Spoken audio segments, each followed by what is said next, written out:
In the mid-19th century, a gripping saga unfolded across the vast landscapes of the American West. A tale etched in history as the Snake War from 1864 to 1868. This was no ordinary conflict. It was an irregular war waged by the United States of America against the elusive Snake Indians, a moniker assigned by settlers to the northern Paiute, Bannock, and the western Shoshone bands residing along the serpentine bends of the Snake River. The battleground sprawled across the rugged states of Oregon, Nevada, and California, as well as the untamed expanses of the Idaho Territory. The toll of this tumultuous struggle was marked by a grim count of 1,762 casualties, fallen soldiers, wounded warriors, and captives, all bearing witness to the relentless clash between two worlds. The roots of this conflict burrowed deep into the soil of increasing tension between native tribes and settlers encroaching on ancestral lands. A narrative unfolded over several years where explorers passing through were trying to have minimal impact, or maybe massive impact, but the brewing storm actually reached a crescendo in August of 1851. In the warm August of 1851, beneath the expansive skies of Oregon Trail, a tale unfolded that would etch its mark on the rugged landscapes near the confluence of the Raft River and Snake River in present-day Idaho. It was a story of clash and tragedy where the destinies of Thomas Clark, an Englishman with a passion for hunting, and Cho-Cho Ko, or Choo-Choo Ko, a 20-year-old veteran guerrilla fighter from the Shoshone, intersected in a fateful counter. Thomas Clark, having journeyed overland of the Willamette Valley in Oregon in 1848, partnered with fellow adventurer Jackson Vandervert and others in the California Gold Rush. Their gains were reinvested in high-quality cattle and horse destined for Oregon. By the spring of 1851, Clark, accompanied by his family and several Illinois pioneers, embarked on a journey westward. As they traversed the expansive landscapes, their wagon train, laden with dreams and possessions, became a slow-moving entity, allowing the animals to graze and thrive. Clark's family, including his mother, his sister Grace, and brothers, made the pilgrimage with him. Grace, at 25, drove a first-class hack designed for her and Clark, possibly the first of its kind traversing these kind of plains. Meanwhile, Cho-Cho Ko, a seasoned warrior with the Shoshone tribe, found himself in a challenging situation. Short on supplies, particularly good horses, guns, and ammunition, Cho-Cho Ko journeyed eastward along the Oregon Trail to meet his uncle Deerfly, seeking reinforcements. On Wednesday of August 6th of 1851, the wheels of destiny turned. The wagon train halted by the Raft River for a noonday rest. Miss Clark, Grace, and Hodgson, a 17-year-old brother, drove ahead to prepare lunch. Thomas Clark, with hunting on his mind, meandered up the river in pursuit of ducks. Little did they know the shadows of adversity were gathering. The attackers under Cho-Cho Ko's leadership devised a cunning strategy. Some warriors charged the main body of the wagon train at full gallop, inducing chaos, while others, including Cho-Cho Ko, set their sights on the prized possessions, the horses. Amid the unfolding drama, Hodgkin Clark, eager to defend, climbed a wagon wheel but fell victim to a fatal shot. Miss Clark, confronted by a Shoshone man, resisted only to face gunfire. Grace shielded her mother and was wounded in the wrist, the pain echoing through both of their lives. In the chaos, Grace, wounded and feigning death, witnessed the warrior's actions. Her clothes were torn and her body scarred. She escaped further harm as a dust cloud heralded the return of Thomas Clark with his hunting hounds. Thomas Clark, rushing back at full speed, spurred the warriors into desperate act. Mistaking him for a vanguard of a larger party, they threw Grace down a bluff, leaving her with physical and emotional scars that she would endure for the rest of her life. The main body of the wagon train stood paralyzed, their initial shock preventing swift action. Charles Clark, Thomas's brother, organized a pursuit, but Cho-Cho Ko's band found refuge in a natural fortress, evading capture. Some stolen horses would later resurface in Salt Lake City, weaving a thread of suspicion around the involvement of the raiders. When word of the Clark massacre reached the masses, a series of retaliations begun, specifically and most notably, a retaliation by a man named Ben Wright, when he organized a coalition of miners to respond to that attack. His group marched on a Modoc village near Black Bluff in Oregon and killed 41 native Modocs. Similar acts of violence and retribution paved the way for the impending Snake War, in a conflict that hung like a dark cloud over the horizon. In August of 1854, the Snake River had become a theater of tragedy as native attacks on pioneer trains reached its climax. The Ward Massacre, 21 people killed abruptly. Because of that, and the attacks on the Modoc Village and the Clark Massacre, the U.S. Army launched the punitive Winnis Expedition, and it made a turning point of the relentless struggle for dominance. As the years unfurled, echoes of the Spokane War resonated, and the U.S. Army became the custodian of migration to Oregon. Escorts like silent guards were dispatched each spring from 1858.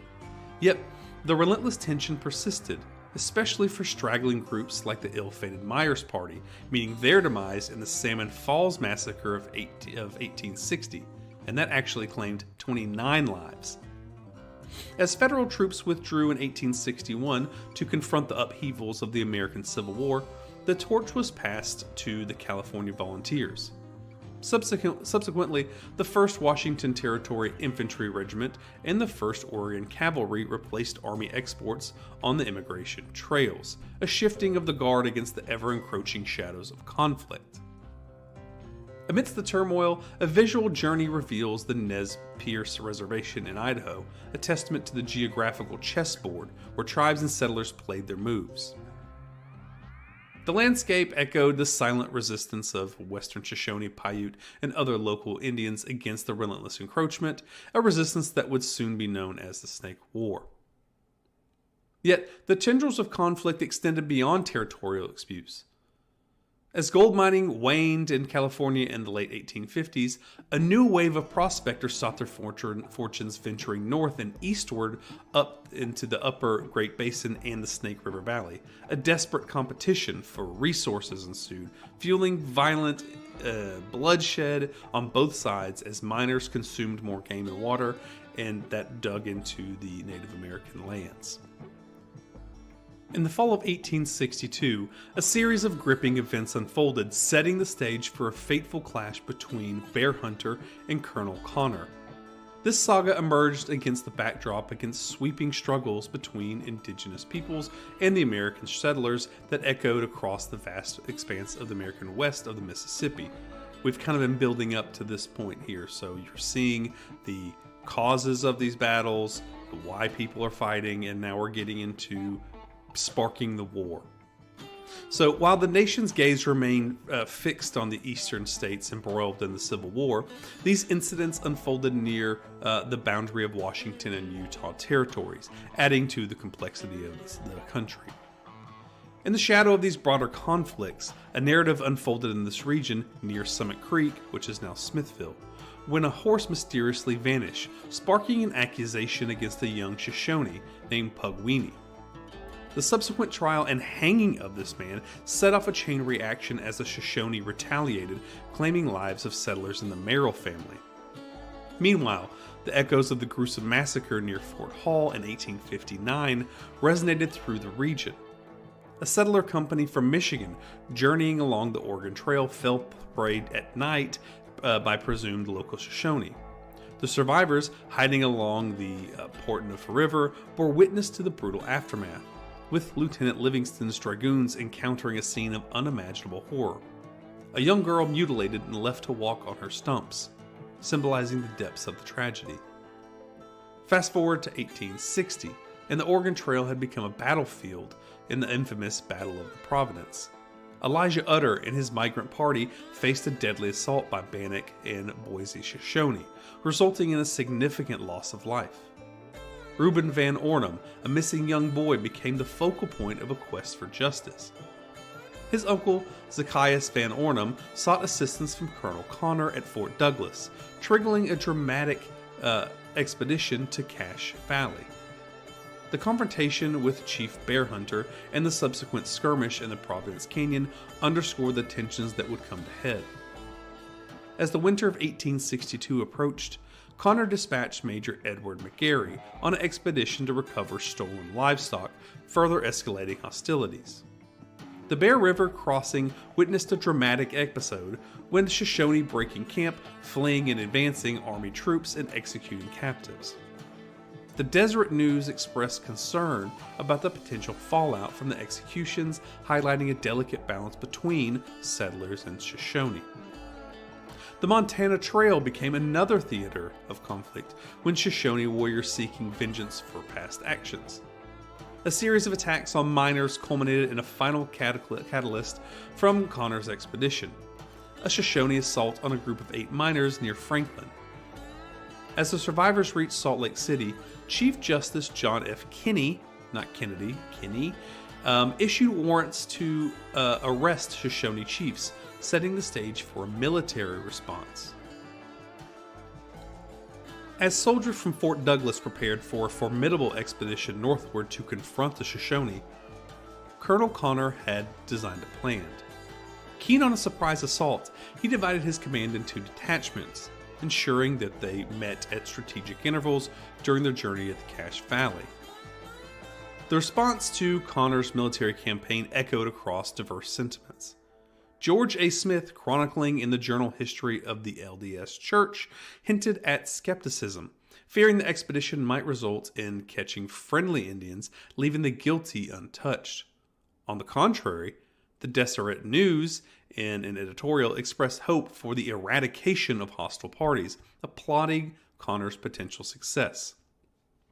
The initial departure from Fort Douglas witnessed the first group, led by Captain Samuel W. Hoyt, departing on January 22nd of 1863. Following closely was a second group, consisting of 220 cavalry personnel, led by Colonel Connor himself, setting out on January 25th. Armed with a substantial ammunition stockpile and aided by the cover of darkness, the soldiers embarked on a journey shrouded in secrecy. Upon nearing the town of Franklin, Captain Hoyt's infantry encountered a moment when Shoshone sought sustenance from settlers. Say that 3 times. Shoshone sought sustenance from settlers. The soldiers' unexpected arrival prompted a swift retreat by the Shoshone, leaving sacks of grain behind. This encounter set the stage for the impending conflict. Connor orchestrated the convergence of his forces, aiming for a surprise dawn attack on January 29th. The cold Utah winter added a layer of adversity, with whiskey rations freezing solid and soldiers grappling with frostbite. The Shoshone, meanwhile, gathering food from Mormon settlers, aware of the looming confrontation but anticipating a negotiation rather than direct military engagement. The morning of the 29th unfurled a brutal confrontation, marking one of the coldest times in the Cache Valley. Connor's initial frontal assault faced fierce resistance, leading to a temporary retreat. Subsequent flanking maneuvers and a relentless offensive forced the Shoshone into a dire situation where they actually ran out of ammunition. As the battle unfolded, Chief Sadwich, sensing the impending clash, observed, quote, "Maybe that's them soldiers they were talking about." The Shoshone chiefs, anticipating negotiation, were taken aback by the ferocity of the attack. The battlefield witnessed a tragic chapter, with Bear Hunter, a prominent chief that we talked about at the beginning, meeting his end. The aftermath revealed a stark disparity in casualty counts, with the California Volunteers sustaining losses and the Shoshone enduring a devastating toll. Survivors, including Chief Sadwich, navigated the harsh reality of the aftermath, striving to rebuild his shattered community. The echoes of the Bear River Massacre resonated as the concluding chapter of the Shoshone Nation's significant influence on the Cache Valley and its realms. Beyond the immediate ramifications, the conflict unfolded as a pivotal moment, facilitating the expansion of Mormon settlements into the northern reaches of Cache Valley and becoming a springboard for further ventures into southeastern Idaho. Cache Valley, once the contested terrain, now bore witness to the unfolding of a new chapter in its history. The friction between the Mormons and Colonel Connor persisted, weaving a narrative of accusations and criticisms that reverberated for years. Allegations of harassment against non-Mormons in the Utah Territory and Connor's ambitious endeavors to initiate a mining industry in Utah fueled an ongoing discord. In the aftermath, Chief Sedgwick and his band forged an alliance with the Mormons, a surprising turn of events that saw many members baptized and embracing the teachings of the LDS Church. Sedgwick, elevated to the status of an elder in priesthood, played a central role in the establishment of the Washakie or Washakie, Utah, a town named in honor of the Shoshone chief. The Northwestern Band members, under the sponsorship of the LDS Church, embarked on the journey of building farms and homesteads, paving the way for their integration into mainstream LDS society. Those Shoshone who did not partake in the settlement found their way to the Fort Hall Indian Reservation or the Wind River Indian Reservation, charting distinct paths in the aftermath of conflict. Meanwhile, the arrival of Colonel Connor and the California volunteers at Fort Douglas and their reception in the California community portrayed them as heroes. Published newspaper articles celebrated their exploits, depicting Connor's promotion to the permanent rank of Brigadier General. Shortly thereafter, he received a brevet promotion to the rank of Major General, an accolade that underscored his leadership during the Bear River Massacre. Connor's campaign against the Native Americans persisted through the remainder of the U.S. Civil War, leading the Powder River expedition against the Sioux and Cheyenne, etching his name further into the history of Western conflict. The legacy of the Bear River Massacre, with its complex interplay of alliances, settlements, and social integrations, left a mark on the Cache Valley history. So what comes next? How does it end? The stage is set in 1866, amidst the turbulent currents of the Snake River War, for a defining moment, which is the Battle of the Owyhee River. Earlier that year, the Owyhee River had borne witness to relentless assaults by the Paiute, setting the scene for a clash that would resonate through the history of the Cache Valley. At first light of December 26, General Crook's forces stealthily closed in on an unsuspecting Paiute camp. The element of surprise played its hand as the initial shot shattered the stillness of the morning. Chief Howluck, undeterred, chose defiance and met the soldiers in battle. Taunts from the indigenous warriors were met with a precision and force that left little room for mockery. The swift exchange of gunfire saw the mounted warriors swiftly incapacitated, with the remaining few seeking refuge behind rocky fortifications until noon. When a tactical withdrawal was the only recourse, the toll on Howluck's warriors was severe. 30 lay lifeless and 7 were taken captive. In contrast, Crook's forces incurred a toll of 1 wounded and another mortally wounded. The battle, as noted by Crook, decisively put an end to further attacks from that particular band. So the Snake War unfolded through peace talks between General Crook and Snake Chief Wawewa. Despite the profound impact, the Snake War languished in relative obscurity within the pages of United States history. The Paiute and Western Shoshone, lacking their martial renown of like the Apache or Comanche, failed to capture the attention of reporters during the conflict. Joe Wasson emerged as one of the few to document the war, but the nation, gripped by the American Civil War and its aftermath, remained kind of largely oblivious. Yet, despite its overshadowed status, the Snake War held a somber distinction. Statistically, it stood as the deadliest of the Indian wars in the West, deadlier than the Battle of Little Bighorn, leaving a toll of 1,762 men killed, wounded, and captured on both sides. If you look at the Battle of Little Bighorn, who everybody on this channel has probably heard of, and people who don't even care about Wild West history have probably heard of, that battle, there was only 847 casualties as compared to the Snake War, which was 1,762. The Snake War is obscure. I didn't know about it until I started researching, and I thought I was pretty well read on the events of the Wild West. But it does leave a mark on the Wild West, even though we don't see it. It allows more travel to the west, which connects the eastern part of the United States to the western part of the United States, and all the drama that unfolded in between. In the rugged beauty of the Colorado Rockies, at an elevation of 11,200 feet, lies the ghost town of Animas Forks. a relic of the bustling mining era of the late 19th century. Located approximately 12 miles northeast of the well-known tourist hub of Silverton, Animas Forks offers a unique and authentic experience for enthusiasts of ghost town exploration. Unlike many preserved ghost towns that have been transformed into tourist attractions, Animas Forks retains its original character, free from the trappings of commercialization.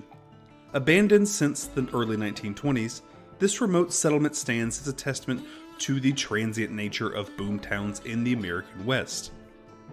The history of Animas Forks mirrors that of numerous mining communities of its time. Founded in the 1870s by prospectors drawn to the promise of riches hidden beneath the earth, the town experienced rapid growth as miners flocked to the area in search of their fortune. Soon, Animas Forks boasted a thriving community, complete with saloons and offices, general stores, boarding houses, and a bustling mill. During the harsh winters, many residents would temporarily migrate to the more hospitable surroundings of Silverton, only to return to thaw in the spring. However, the boom proved to be short-lived, and by the mid-20th century, Animas Forks had succumbed to the fate that so many mining towns before it had. Today, under the custodianship of the Bureau of Land Management, or BLM, Animas Forks stands as a silent witness to the ebb and flow of fortunes in the Wild West. Visitors to Animas Forks can immerse themselves in the rich history and rugged beauty of the region while going through the Alpine Loop, which is a scenic 65-mile backcountry byway. Accessible primarily by four-wheel drive vehicles, this unpaved route offers a glimpse into the untamed wilderness that once served as the backdrop of the tumultuous lives of miners and pioneers.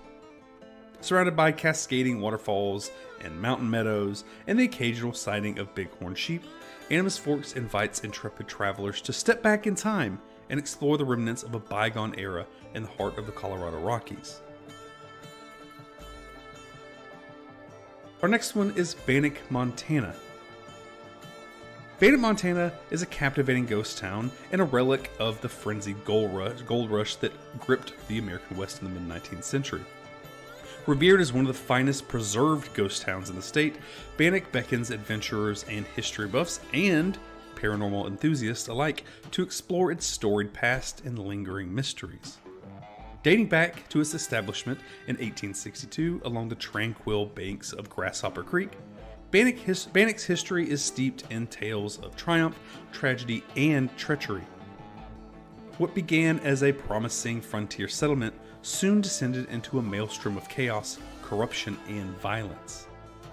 Unbeknownst to his unsuspecting residents, the town's very own sheriff, Henry Plummer, moonlighted as a leader of a notorious gang of outlaws, using his position of authority to orchestrate a reign of terror across the region. The shadows of Bannack's tumultuous past still loom over its weathered facades and abandoned streets. Now designated as a state park and honored as a National Historic Landmark, the town stands as a testament to the resilience of the human spirit that they faced during this time. Among the many buildings that whisper tales of bygone days, Skinner Saloon stands as a haunting reminder of Bannack's darker chapters. It was here, beneath the gaze of the gallows, that Sheriff Plummer met his ultimate fate at the hands of vigilante justice. Legend has it that the echoes of his misdeeds still reverberate through the timbers of the old saloon, and they linger in the chill of the night air. Adjacent to Skinner Saloon, the Hotel Mead casts its own spectral spell upon visitors, with reports of explicit cold spots, eerie sensation, and disembodied cries of unseen children echoing through its halls. Among the most enduring apparitions is that of Dorothy Dunn, a young girl who tragically met her demise in the depths of a nearby creek. Her ghost is said to wander the corridors of the hotel, forever trapped between worlds of the living and dead. Our next ghost town is Bodie, California. Nestled among the rugged terrain of the eastern Sierras, at an altitude surpassing 8,000 feet, lies the desolate yet captivating ghost town of Bodie, California. With its storied past and hauntingly preserved remnants, Bodie stands as a testament to the fleeting fortunes and faded dreams of the West. Intriguingly, Bodie nearly achieved the distinction of being California's official state ghost town, only to face opposition from proponents from another contender, Calico. A legislative proposal in 2002 sparked a debate over which town truly embodied the essence of a ghostly relic. Unfortunately, both Bodie and Calico were bestowed with official titles, with Calico recognized as the state's official Silver Rush ghost town, and Bodie as its Gold Rush counterpart. The compromise ensured that each town received its due recognition, albeit with distinct historical narratives. What sets Bodie apart is its unassuming authenticity. Unlike its counterpart, Calico, which transformed into a living history attraction, Bodie embraced its state of arrested decay. Frozen in time, the town's roughly 100 remaining structures bear the scars of neglect and abandonment preserved in their weathered and worn state. Visitors are urged to refrain from disturbing the relics, allowing Bodie to maintain its eerie ambiance and historical integrity. Accessible via a rugged dirt road, Bodie offers a glimpse into a bygone era of a rowdy frontier life and booming prosperity. During its zenith in the early 1880s, Bodie teemed with activity, boasting a population of nearly 10,000 people.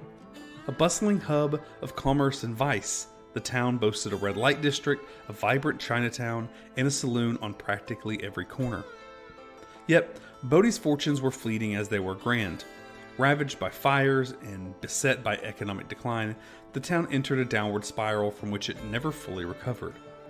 By the 1920s, its population dwindled to a mere fraction of its former glory, and by 1942, Bodie was all but abandoned, its streets echoing with the whispers of the bygone era. Today, Bodie's sole inhabitants are the dedicated park rangers who safeguard its legacy, offering guided tours that unveil the secrets of this genuine California ghost town. With its haunting beauty and poignant history, Bodie continues to captivate visitors, serving as a reminder of the relentless passes of time and the transient nature of human endeavor in the vast expanse of our favorite American West. That does lead us to its counterpart, which is Calico, California, which is nestled in the Mojave Desert. Calico stands as a testament to the allure of the Old West. Founded as a silver mining outpost in 1881, this restored town offers visitors a glimpse into the rugged past of the American frontier, albeit with a touch of modern-day flair. The story of Calico is as intriguing as it is unique. In the 1950s, the entire town was purchased by a man named Walter Knott, a visionary entrepreneur who sought to preserve its heritage for future generations. Knott, renowned for his family's berry farm in Orange County, embarked on a mission to transform Calico into a replica ghost town, drawing inspiration from the story tales of the Old West. What emerged from Knott's endeavors was a charming amalgamation of history and entertainment, reminiscent of a bygone era, yet distinctly accessible to more modern audiences. While some may liken Calico to like a Hollywood backlot, its roots run deeper than just like what's on the surface level. Many of the town's original adobe and wood structures, painstakingly restored by Knott himself, still stand proudly amidst the desert landscape. From the rustic saloons and the bustling mercantile, the quaint post office, Calico exudes an authenticity that kind of pays homage to its original roadside attraction. Despite its evolution in San Bernardino County Park, Calico remains true to its historical roots, offering visitors a chance to step back in time and experience the frontier spirit firsthand. While some buildings may not be authentic-looking additions, the essence of Calico lies in the commitment of preserving the legacy of our favorite Old West.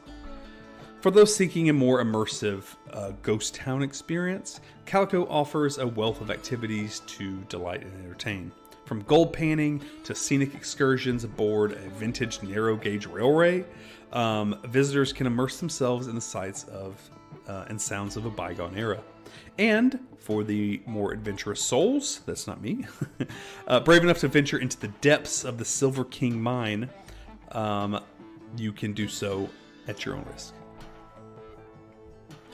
Our next is Rhyolite, Nevada. Rhyolite, Nevada is on the fringes of Death Valley National Park. Amid the rugged expanse of Nevada's Bullfrog Hills, this is a ghost town called Rhyolite. I think I'm pronouncing it that, Rhyolite. A testament to the ebbs and flows. Again, we're seeing this in many of these towns. It goes up and then it crashes. It goes up and it crashes. And this is no different. There's a rise and fall of boom and bust. But unlike many gold rush settlements that faded into obscurity before reaching their full potential, Rhyolite emerged as a bustling metropolis during its heyday around 1907 to 1908. Fueled by the promise of riches hidden beneath the earth, the town swelled to a population of nearly 5,000 people, with the majority toiling away in the nearby Montgomery-Shoshone mine. What sets Rhyolite apart is not just its size, but also the rapidity with which it rose and fell. Despite boasting amenities such as an opera house and other signs of prosperity, the town's fortunes took a swift downturn. In 1911, a mere 7 years after its establishment, the Montgomery-Shoshone mine shuttered its operation, sending shockwaves through the community. Within a few years, the post office closed its doors, the electricity was cut off, and by 1920, Rhyolite's population had dwindled to almost zero. Yet, Rhyolite refused to fade quietly into oblivion. In the 1920s, the abandoned town found a new life as a popular filming location, attracting filmmakers drawn to its haunting beauty in its ruins. Today, it's under the custodianship of Bureau of Land Management, again, or BLM. Rhyolite remains a testament to the enduring legacy of the silver screen, its crumbling facades serving as a backdrop for the countless cinematic adventures. Our next town is Ruby, Arizona. While Arizona boasts a diverse array of ghost towns and ghost town experiences, from kitschy frontier reconstructions to eerie mining outposts turned artist havens, Ruby stands as more of a testament to the state's rich and varied history. Located approximately 70 miles southeast of Tucson, near the Mexican border with the expansive Coronado National Forest, Ruby beckons adventurers to explore its hauntingly preserved remnants. Once a thriving mining camp, Ruby's story is as intriguing as it is tragic, marked by tales of prosperity, violence, and eventual abandonment. In the early 1920s, Ruby gained notoriety as the site of a series of bloody double homicides, casting a shadow over its once bustling streets. Despite decades of prosperity, the town met its demise in 1941, fading into obscurity as the residents moved on and nature began to reclaim the land. Fenced off by private owners and inaccessible to the public, Ruby languished in silence until the late 1960s, when it was unexpectedly colonized by a group of intrepid hippies seeking refuge from mainstream society. Today, under the stewardship of the nonprofit Ruby Mines Restoration Project, Ruby offers visitors a glimpse into the storied past. Managed visiting hours, albeit subject to an entry fee, allow explorers to wander among the weathered buildings that stand still as a silent witness to the town's former glory. From the rustic jailhouse to the weather-beaten school, each structure tells a tale of resilience and perseverance in the face of adversity. Accessing Ruby is no small feat. With the Border Patrol activity and a bustling colony of Mexican free-tailed bats deterring all but the most determined travelers, some can dare to venture off the beaten path. It does promise a rewarding experience that's steeped in history and adventure, and kind of brings you back into the time of the Old West. Our next town is a town located in Colorado, specifically in the Colorado Sawatch Range. It's a town called St. Elmo, Colorado. It's renowned as one of the Centennial State's most impeccably preserved gold rush ghost towns. St. Elmo exudes an irresistible charm that captivates visitors from far and wide. While some quibble over the fact that St. Elmo isn't entirely abandoned, its ramshackle beauty and nostalgic allure are undeniable. Indeed, to wander its weathered streets is a step back in time, while the echoes of bygone days still linger amongst the rusting relics. It was originally founded in 1880 under the name Forest City, St. Elmo, thriving as a bustling mining outpost until the early 1920s, when its fortunes began to wane. Legend has it that the town's decline accelerated when the last train made its solemn departure in 1922, carrying away many of the remaining inhabitants who sought greener pastures elsewhere. By the early 1950s, even the once vital lifeline of the mail service had ceased, its postmaster succumbing to the passage of time. And in 1958, St. Elmo bid farewell to its last colorful character, Annabelle, or Dirty Andy Stark. as she departed for a nursing home, leaving behind a legacy of tales and whispers that still echo through the streets. Today, a handful of businesses dot the landscape, including a quaint general store that caters to the needs of curious tourists and intrepid ATV enthusiasts alike.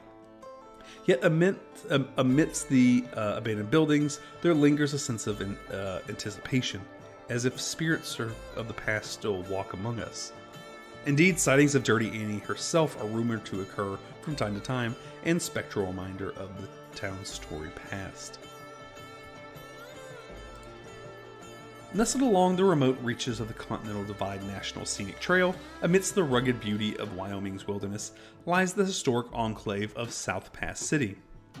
Revered as one of the state's premier Old West ghost towns, South Pass City beckons adventurers to embark on a journey through time. As a favored pit stop for weary hikers traversing the Continental Divide, South Pass City offers a unique blend of authenticity and family-friendly frontier fun. I had to take a second, that was hard to say. Its historic cove, lovingly preserved as the South Pass City State Historic Site, presents visitors with a captivating view of a bygone day, where abandoned buildings stand as silent witnesses to the town's tumultuous past. Yet, amidst the rustic charm and deserted streets, visitors can partake in activities such as gold panning, adding a touch of adventure to their exploration of their historic visit. Founded in 1867, amidst the frenzy of the major gold rush at the nearby Carissa mine, South Pass City followed the classic trajectory of all the towns we've mentioned and other 19th century boomtowns. Rapid expansion was soon followed by a period of decline, punctuated by fleeting moments of prosperity that failed to restore the town to its former glory. And despite the challenges of harsh weather and hard living, a resilient population preserved, clinging to the promise of a better tomorrow. However, South Pass City's significance transcends its existence as a mining outpost. In 1869, the town made history when William H. Bright, a local saloon owner and representative in Wyoming's first territorial legislature, introduced a groundbreaking women's suffrage clause to the territorial constitution. This visionary act laid the foundation for Wyoming to become the first U.S. territory to grant women the right to vote, making a pivotal moment in the fight for gender equality. In 1870, South Pass City cemented itself in American history once again with the appointment of Esther Hobart Morris as Justice of the Peace, making her the first woman to hold political office in the United States. Despite facing opposition from her frequently inebriated husband, Morris courageously upheld the principles of justice and equality, leaving her mark on American democracy. Today, South Pass City stands as a testament to the resilience and pioneering spirit of the men and women who forged a life amidst harsh realities of the frontier, specifically the frontier in Wyoming. It's pretty rough. As visitors wander its streets and explore its abandoned buildings, they are invited to reflect on the legacy of this historic site, where the dreams of gold seekers mingled with the aspirations of those who dared to challenge the status quo. Set in the sun-scorched expanses of the southeastern Arizona area lies a trio of forgotten treasures: Cortland, Pierce, and Gleason, Arizona. While their neighbor Tombstone may boast a vibrant pulse and a bustling community, these abandoned boomtowns stand as silent witnesses to the era of the Wild West, where the dreams of fortune seekers collided with the harsh realities of frontier life. As a stop along the Arizona Ghost Town Trail, Gleason beckons adventurers to explore its picturesque streets and refurbished landmarks. Here, amidst the crumbling remnants of a once thriving mining settlement, visitors can catch a glimpse of history frozen in time. Gleason's iconic refurbished jail stands as a testament to the town's storied past, offering a glimpse into the rough and tumble world of the Old West. Meanwhile, a short drive away, Pierce awaits, with its general store and church listed on the National Register of Historic Places. Here, in the faded facades and weathered relics, visitors can trace the footsteps of those who once called this frontier outpost home, their spirits lingering amidst the dust and desert winds. And then there's Cortland, the most desolate and dilapidated of the trio, where time seems to stand still amidst the crumbling ruins of the once thriving community. Here, amidst the echoes of the forgotten past, visitors can immerse themselves in the eerie silence of abandoned streets, where nature has reclaimed what was once hers. Together, these three ghost towns offer a glimpse into the rugged beauty and untamed spirit of the American West, where dreams of fortune seekers again collide with frontier life. As visitors wander through the deserted streets and weathered buildings, they are invited to ponder the passage of time and the enduring legacy of those who dared carve a life amidst the unforgiving wilderness. So come wander the Arizona Ghost Town Trail and discover the untold stories hidden within the crumbling ruins of Cortland, Pierce, and Gleason. Hugh Anderson. Hugh Anderson was the son of a wealthy cattleman in Bell County, Texas, followed in his father's footsteps by becoming a cowboy. He drove herds up the Texas trails to Kansas, mingling with a rough crowd despite his respectable family background. In 1871, while on a trail drive to Newton, Kansas, he allegedly assisted the notorious outlaw John Wesley Hardin in tracking down Juan Badino, who had killed one of Hardin's friends. When they found Badino in Bluff City, Kansas, Hardin shot and killed him. By August of 1871, Anderson and his fellow cowboys had arrived in Newton. There, Anderson's friend, Bill Bailey, was shot and killed by a man named Mike McCluskey. On the evening of August 19th of 1871, Anderson confronted McCluskey in Tuttle's Dance Hall, shooting him and sparking one of the largest gunfights in the Old West, the Hyde Park Gunfight, also known as the Newton Massacre. This violent confrontation left several people dead and many others wounded. Anderson himself was shot twice in the leg but survived. Although a warrant was issued for his arrest, his father and friends managed to smuggle him out of town. After returning to Texas to recover from his injuries, Anderson faced further danger. Mike McCluskey's brother Arthur sought revenge, and for the next 2 years, Arthur and his associates kept a lookout for Anderson. In 1873, Anderson returned to Kansas, taking a job as a bartender at Harding's Trading Post in Medicine Lodge. On July 4th of 1873, Arthur McCluskey tracked him down and sent a man to challenge Anderson to a duel. Anderson chose pistols as a weapon, and both men emerged from the trading post to face off. In a fierce and bloody duel, they emptied their guns into each other, but both remained alive. Resorting to knives, they continued their brutal fight until both succumbed to their injuries, marking a tragic end to Hugh Anderson and Arthur McCluskey. Our next outlaw is a man named William Anderson, not related to Hugh Anderson, and this also takes place in Kansas. So William Anderson is known as a drunken gunfighter, lived in Delano, Kansas, which is a small town near Wichita. His excessive drinking and his affinity for gunplay frequently put him at odds with the law. In the spring of 1873, an argument broke out between Anderson and several men at a livery stable in Wichita. The confrontation quickly escalated to gunfight, and one of Anderson's shots went astray, killing an innocent passerby. Although Anderson was arrested, he was released after the death was ruled an accident. Surprisingly, an accident during a gunfight, but this is kind of the Wild West laws. Several months later, on October 27th of 1873, Anderson was in Rody Joe Lowe's saloon when Edward Redbeard, the owner of a neighboring saloon, stormed in with guns blazing. Beard had argued with one of the ladies in his saloon, and she had fled into Lowe's establishment.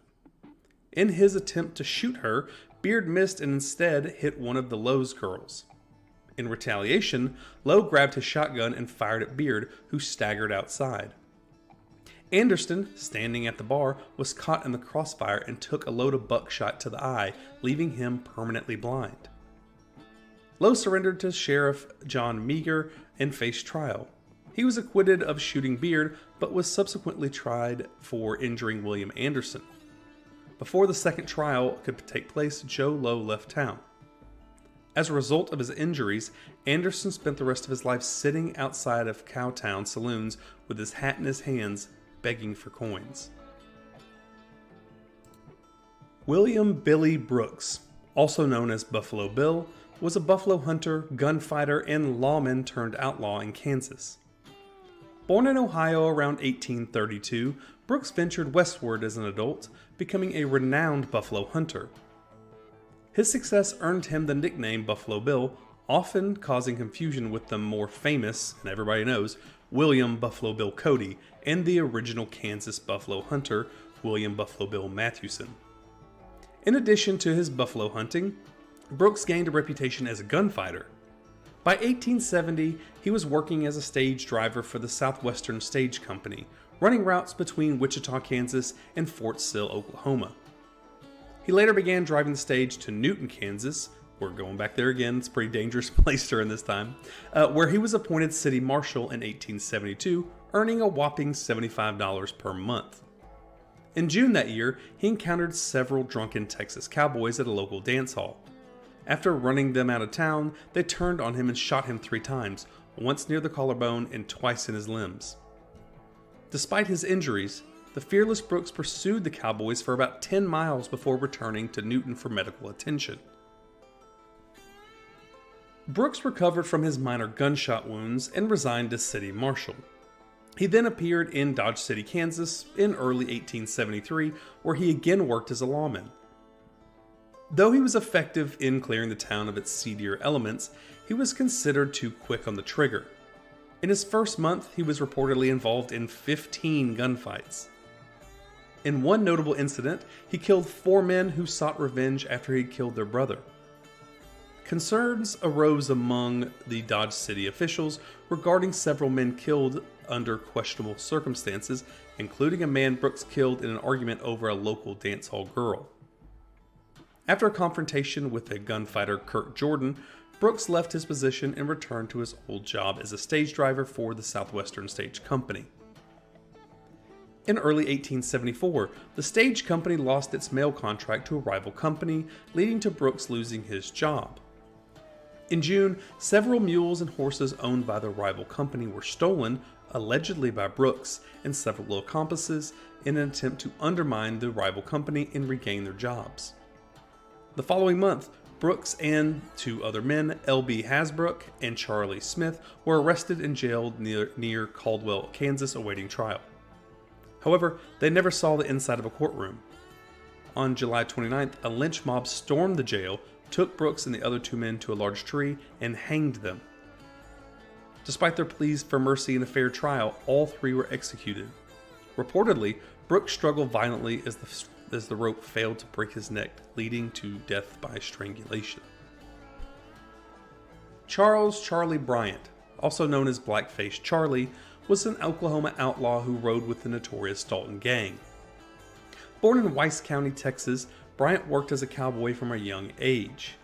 He earned his nickname after a gunfight where a pistol fired close to his face and the grains of the black powder permanently disfigured him. Bryant joined the Dalton Gang in 1890 and participated in several robberies, including a train robbery near Wharton, Oklahoma, and another one in Red Rock. He was known for his love of gunplay, and Bryant's quick trigger finger often made him unreliable to the gang. While the gang was camped near Buffalo Springs, Oklahoma, Bryant fell ill and was taken to a doctor near Hennessy. As he recuperated in a hotel, U.S. Deputy Marshal Edward Short learned of his location and arrested him. On August 3rd of 1891, Short and Bryant boarded a train bound for the Federal District Court in Wichita, Kansas. During this journey, Short left Bryant under the guard of the express car messenger while he went to relieve himself. The messenger, seeing that Bryant appeared to be asleep, put down his gun and resumed his work. However, Bryant had only been pretending to sleep. As Short returned, Bryant seized the opportunity, grabbed the revolver, and shot the marshal in the chest. Short, despite being mortally wounded, managed to return fire with his rifle, fatally wounding Bryant by blowing his chest away and severing his spinal column. Pretty graphic, but that's the history there. By the time the train reached their location, both men had succumbed to their injuries. Emanuel Mannon Clements Sr. was a rancher, outlaw, and gunfighter who led the violent and ruthless Clements family in McCulloch County, Texas. Mannon, along with his brothers John Gibson, Gip, James, and Joseph, grew up on a cattle ranch south of Smiley in Gonzales County, Texas. In 1871, their cousin, John Wesley Hardin, the famous John Wesley Hardin, visited their ranch and joined a cattle drive to Kansas with Mannon and James. During this drive, Mannon killed brothers Adolph and Joseph Shadon over a dispute of authority as the herd crossed the Red River into Indian territory. Mannon was later jailed in Kansas by Bill Hickok, but was released at the request of Hardin, who had become friends with Hickok. In October of 1872, Mannon helped Hardin escape from jail in Gonzales County, Texas, by slipping him a file and then pulling him through the jagged bars with a lariat, or as we call it now, rope. In the following years, Mannon and his brothers Joe, Jim, and Gip participated in the Taylor-Sutton feud alongside their cousin Hardin. By 1877, Clements found himself in jail in Austin, Texas, along with Hardin, Bill Taylor, and Johnny Ringo, and members of the Sam Bass gang. After Hardin was imprisoned, Mannon was one of the few who visited him and supported Hardin's wife, Jane, and their children. By 1880, Clements was suspected of cattle rustling and had accumulated vast horse and cattle herds on his McCulloch County ranch. Around 2 years later, he hired the infamous killer, Jim Miller, to work on his ranch. Yes, killer Jim Miller, probably my favorite outlaw of the Wild West. While there, Miller befriended Mannon's son, Emmanuel, or Manny, Jr., and Mannon's daughter, Sally. Miller and Manny Clements later became involved in the Frazier-Miller feud in Pecos, Texas. Despite his criminal past, Mannon Clements ran for sheriff of the newly formed Runnels County in early 1877. Despite his efforts, he lost the hotly contested campaign. On March 29th of 1887, Mannon was shot and killed in the Senate Saloon by Ballinger City Marshal Joseph Townsend. Not long after, Townsend was ambushed one night while riding home. He was swept from the saddle by a shotgun blast from the dark. Although Townsend survived, he lost an arm. The ambusher was never officially identified, but killer Jim Miller was widely suspected. Scott Cooley was an honorable man for the first 30 years of his life, serving as a Texas Ranger.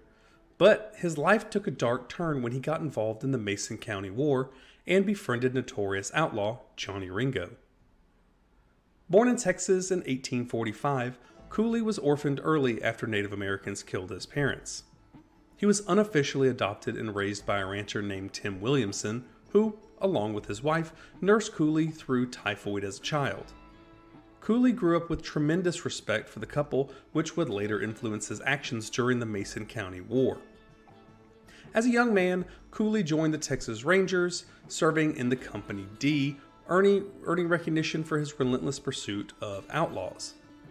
By 1875, he had resigned from his position and was farming and ranching near Maynardville, Texas. During this time, he and Tim Williamson made 2 cattle drives up to Kansas. Cooley's life dramatically changed on May 13th of 1875, when Deputy Sheriff John Worley arrested Williamson on suspicion of cattle rustling. While escorting Williamson to jail, an angry mob of German cattlemen abducted and shot him to death. This incident marked the beginning of the Mason County War in Texas, which pitted German cattlemen against native-born Texans. Cooley blamed Worley for Williamson's death, believing he colluded with the German ambushers.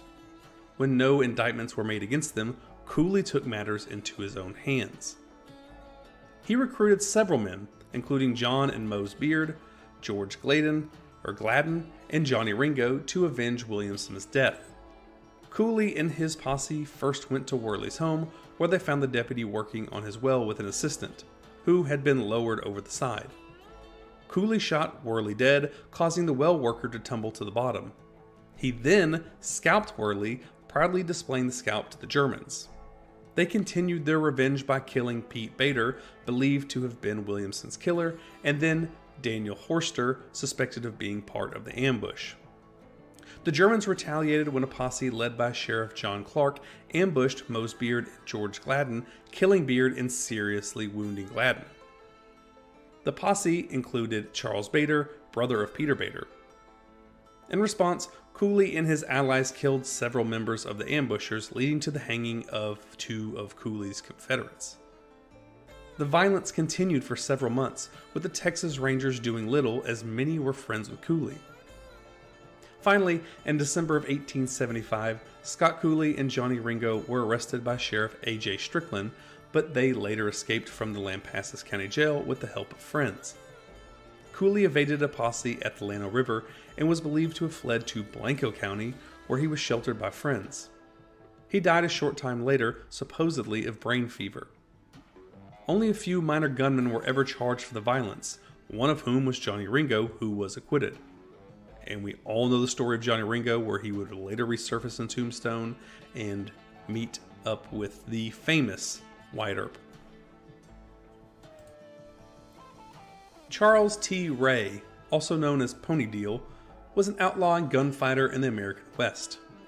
Though not as well known as other historical gunfighters, Pony Deal rode with, met, and fought alongside some of the most infamous characters of the West, including Billy the Kid, Wyatt Earp, Ike Clanton, and numerous others. Hailing from Rock Island, Illinois, Ray first appears in history as Pony Deal, a member of the John Kinney Gang in New Mexico during the 1870s. The gang consisted of successful cattle rustlers and hired gunmen who operated in Dona Ana County. On December 31st of 1875, Deal, along with the gang leader John Kinney, Jesse Evans, and Jim McDaniels, entered a saloon in Las Cruces, New Mexico. They became involved in a brawl with U.S. cavalry soldiers from Fort Stanton, and after losing the fight and being thrown out, the vengeful outlaws returned and opened fire throughout the saloon windows, killing 2 soldiers and a civilian, and wounding 2 more soldiers and another bystander. Deal rode with the Kinney Gang through 1875, and in early 1876 left to join Jesse Evans, who had started his own gang. This gang was involved in cattle rustling and armed robbery, and for a while Billy the Kid rode with them. They were soon enlisted by the Murphy Dolan faction in the feud with John H. Tunstall in Lincoln, New Mexico. During this time, Billy the Kid quit the gang as he was a friend of Tunstall, and the killing of John Tunstall by Evans' gang sparked the Lincoln County War, pitting Evans and his gang against their former partner, Billy the Kid, and his super famous regulators. After the Lincoln County War, Pony Deal drifted to Tombstone, Arizona, where he became associates with Ike Clanton, Billy Clanton, Frank McClary, Tom McClary, Johnny Ringo, and Curly Bill Brocious, becoming part of the Cowboys faction.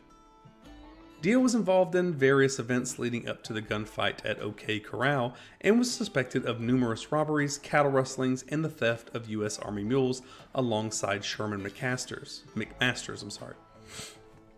After an assassination attempt on Virgil Earp, in which Virgil lost the use of one arm, the Earps suspected Ike Clanton, Finn Clanton, and Pony Deal of being involved.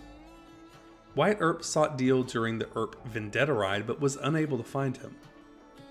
Later, Deal claimed to have killed John O'Rourke in 1882 after O'Rourke allegedly killed his friend Johnny Ringo. That same year, he was running from the law when a warrant was issued for his arrest related to a stagecoach robbery. He avoided capture but continued his life of crime, spending some time in El Paso, Texas, and rustling cattle again for John Kinney. He was finally captured and sentenced to 5 years in prison in Santa Fe, New Mexico. He escaped in February of 1885, but was recaptured after 4 days. He was returned to prison and released in March of 1887.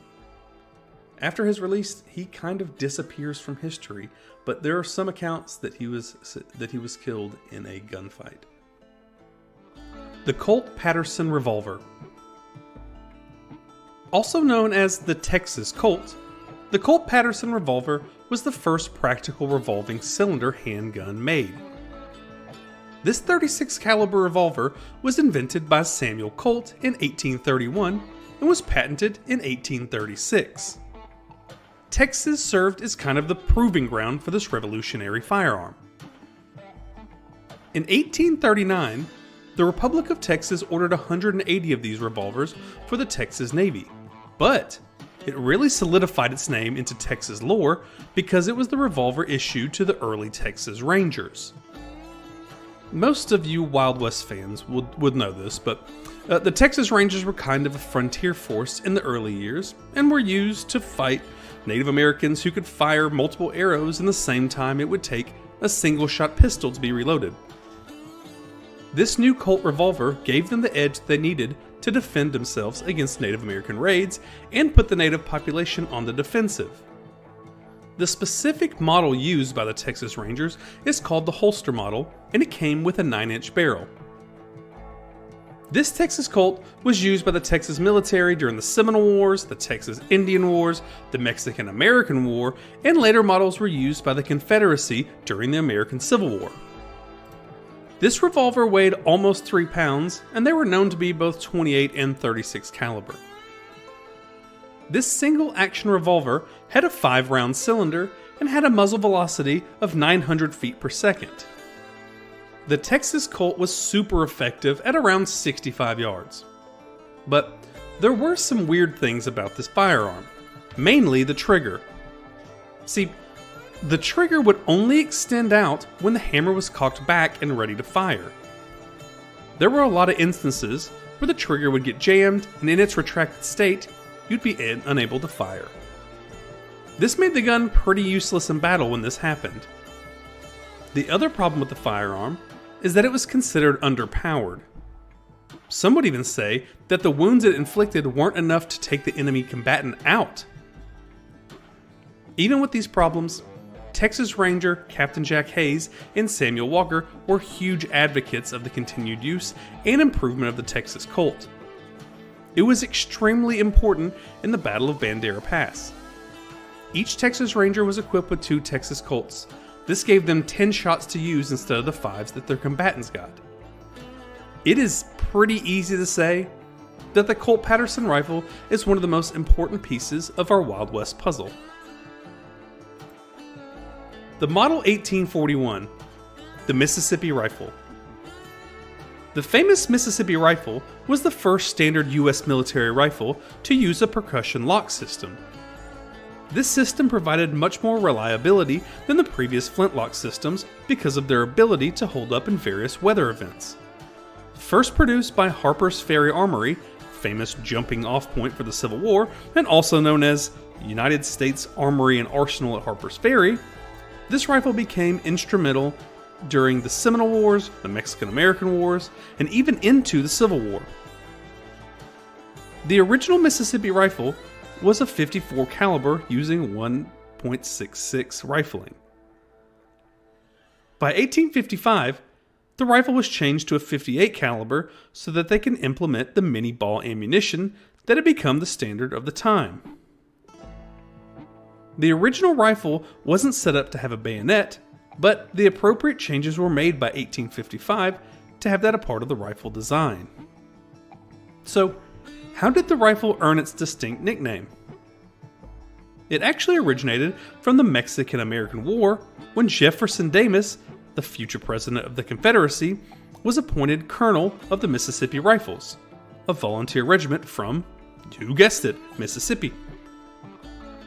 Davis pushed for wide use of the rifle, while his opponent, General Winfield Scott, said that the rifles were insufficiently tested and refused to put these rifles out in mass.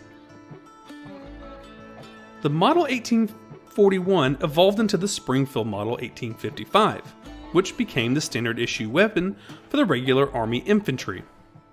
It evolved again into the Springfield Model 1861 and Model 1863.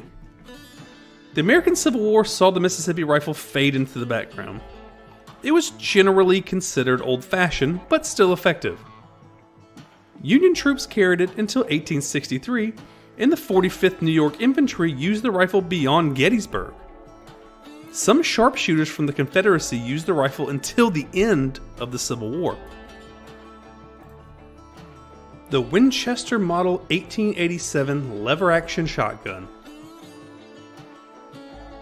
Originally designed by the famous American firearms designer John Browning, this innovative firearm was produced by the Winchester Repeating Arms Company during the late 19th and early 20th centuries.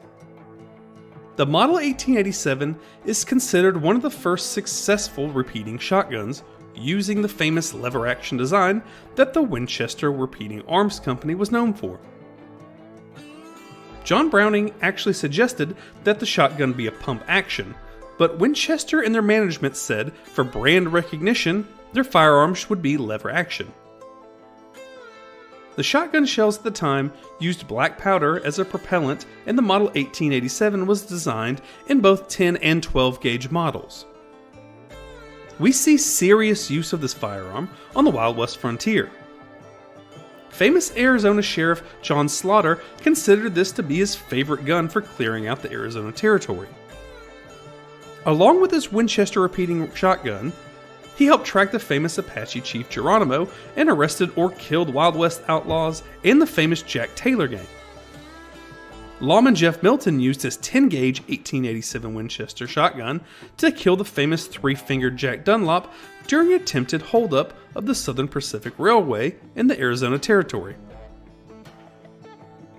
The repeating shotgun was also known as an exceptional defensive firearm. It was heavily used by railroad messengers on the Denver to Rio Grande railroads during the time of the intense bandit action and robberies. The Winchester Model 1887 was also considered an incredible hunting shotgun that was used to hunt everything from fowl to buffalo. The 1887 shotgun would sell over 64,000 before the Model 1899 was put into production. This style of shotgun was also seen in the incredibly popular movie, we've probably all seen it, Terminator 2. The Sharps Rifle. The Sharps rifle was designed by Christian Sharps in 1848 and was produced until 1881. This rifle was infamous for its long-range accuracy. The Sharps rifle became iconic not only during its time in service, but its appearance in the Western film and book genres. The action is a falling block and could shoot 8 to 10 shots per minute. It was used in the Civil War by multiple Union units, but the most famous is by the U.S. Army marksmen known as Burden sharpshooters. Not sure how that's pronounced. Sorry if you're from the area, this Texas accent says Burdens. The Sharps rifle was a superior sniper rifle and had much greater accuracy than the common muzzle-loading muskets. With its higher rate of fire, breech-loading mechanism, and superior quality, it could be used and reloaded with ease, even from kneeling or prone positions. The one problem officers had with the weapons is that it would actually encourage men to waste ammunition. The Sharps was fairly expensive compared to the muzzle-loading Springfield rifle. To be precise, it's 3 times the cost of the Springfield. Only 11,000 Model 1859s were produced, but most of them were given to sharpshooters. Here's something interesting I found in my research. I did not know this. After the Civil War, the Sharps became extremely popular in commercial buffalo hunters and frontiersmen. These large bore rifles were manufactured with some of the most powerful black powder cartridges ever made. Although this rifle became dated tech in 1881, there's still a fairly large following to this day. With the help of movies like Quigley Down Under, Valdez is Coming, and Billy Two Hats, an annual Sharps rifle match is held in Forsyth, Montana. Known as the Matthew Quigley Buffalo Rifle Match, weird name, shooters are tasked with hitting a target at 1,000 yards, which is 910 meters. This shooting match has been billed as the biggest rifle event in eastern Montana since the Custer Massacre. Jesse James was raised in a Missouri farm, and their family shared sympathy for the Southern cause when the American Civil War began. His brother Frank joined Quantrill's Confederate guerrillas and became friends with Cole Younger. Jesse joined Bloody Bill Anderson's guerrilla gang. After the war ended, Jesse reportedly was shot and severely wounded by Federal soldiers while under the flag of truce. In 1866, Jesse and Frank, along with 8 other men, started their outlaw career by robbing a bank in Liberty, Missouri. That same year, Cole Younger joined the gang, and his brothers followed in the next few years. The James gang robbed banks across Iowa, Alabama, Texas, and began holding up trains in 1873. They also targeted stagecoaches, stores, and individuals. Their exploits were often exaggerated and romanticized by writers to cater to Eastern readers who had an appetite for thrilling Western tales just like we do now. Jesse became a romantic figure amongst the Missouri Ozark people, who saw him as driven to a life of crime by authorities who never forgave his Southern allegiance. Jesse and Frank often justified their crimes as persecution. On September 7th of 1876, the James gang nearly met its end while trying to rob a bank in Northfield, Minnesota, called the First National Bank. Only the James brothers escaped. In 1879, they formed a new gang and resumed robbing. In 1881, Missouri Governor Thomas T. Crittenden offered a $10,000 reward for their capture. Crittenden allegedly promised immunity for Robert Ford, whose brother Charlie was in the gang, if he killed Jesse. Jesse, living under the pseudonym Thomas Howard, was shot in the back of the head by Robert Ford while he was adjusting a picture frame in his house. It's kind of famous. There's pictures and artwork of it as well. Robert Ford was later portrayed as a traitor, especially in the folk song The Ballad of Jesse James. Ford was eventually shot in Creede, Colorado in 1892 by Edward Capehart O'Kelly, who was seen by some as Jesse's avenger. O'Kelly's life sentence was commuted in 1901 by Colorado Governor James Bradley Orman after pleas for clemency. A few months after Jesse's death, Frank surrendered, his brother, and he was tried for murder and robbery but was acquitted each time. Frank then retired to his family farm where he lived a quiet life until his death in 1915 in the same room he was born. Billy the Kid. We all know Billy the Kid if you watch this channel. We haven't even covered him yet, but I'm going to assume everybody that watches a YouTube channel on the Wild West has heard and knows the story of Billy the Kid. But his death is controversial and very famous, so we're going to cover it on this one. So Billy the Kid was born November 23rd of 1859, possibly somewhere around there, in New York, New York, and is obviously one of the most notorious outlaws and gunfighters of the American West.